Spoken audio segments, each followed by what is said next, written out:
Hello, this is Josh Swanson, and today I'll be presenting a Pestle analysis specifically on what I believe to be one of the most influential and important factors, which is the social, uh, and how that affects businesses. And I'll be using Disney, the Walt Disney Company, as an example to further my points.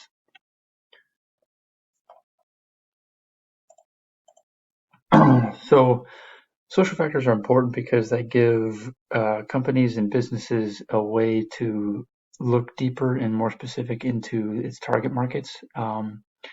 And to view on how those target markets have changed, because a lot of times with companies, target markets stay the same in terms of who they're trying to attract, but the people within that target market do not stay the same.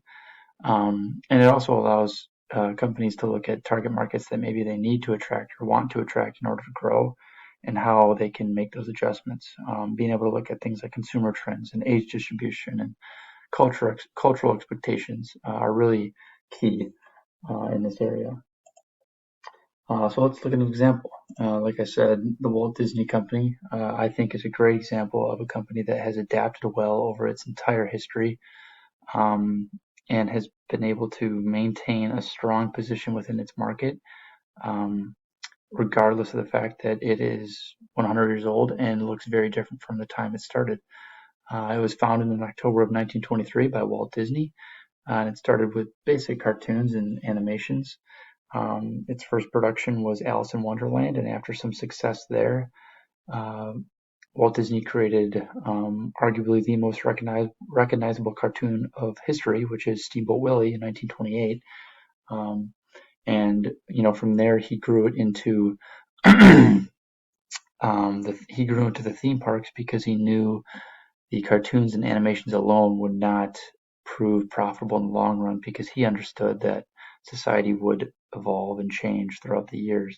Um, and then even later on, under new management, Eisner helped to grow the Walt Disney Company even more by creating it into almost a holding company, and taking ownership in different production companies such as ABC, ESPN, Pixar, Marvel Studios, and Lucasfilm.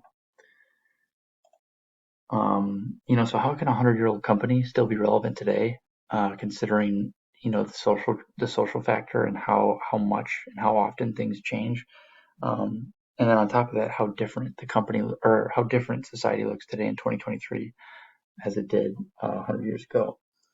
I think one of the most important parts is, as I just said, is Eisner, the one of the more recent CEOs, really changed the company by totally changing the angle, and creating a geographical, vertical, and horizontal um, adaptation to how Disney attracts customers.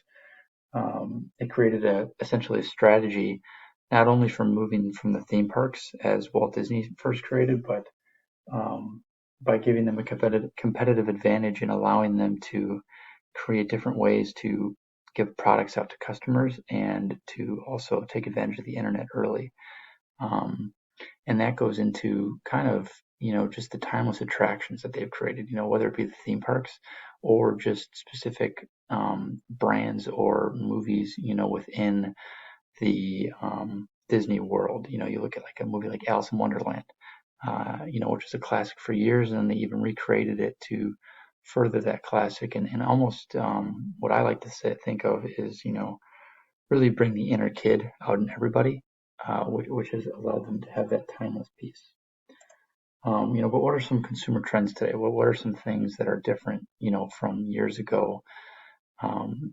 With COVID, we saw a massive increase in this generation's use of online shopping, and that also led to them spending a lot of increased time at home and being okay with that time at home, because of just how things have gotten with politics and things like that. People have become much more loyal to morals and convictions over, brands, products, or services.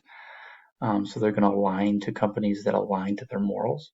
We've also seen people focus more on availability, convenience, and value. And 76% of respondents that took a survey reported that they have less or the same amount of free time than the year prior. So why is this important and how is Disney taking advantage of this? Well, in 2019, Disney started a streaming app called Disney Plus.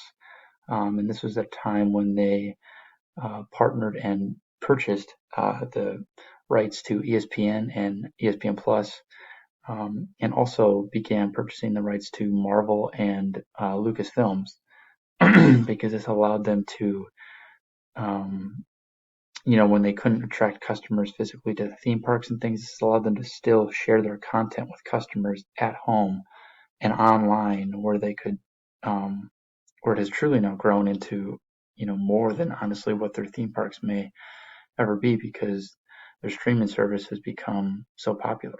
And it's also allowed them to create new content. By purchasing Marvel and ABC and Lucasfilms, they create new spin-off shows of Avengers movies and things like The Mandalorian, and these shows that are attracting millions and millions of customers. And that is my presentation. Thank you very much for listening.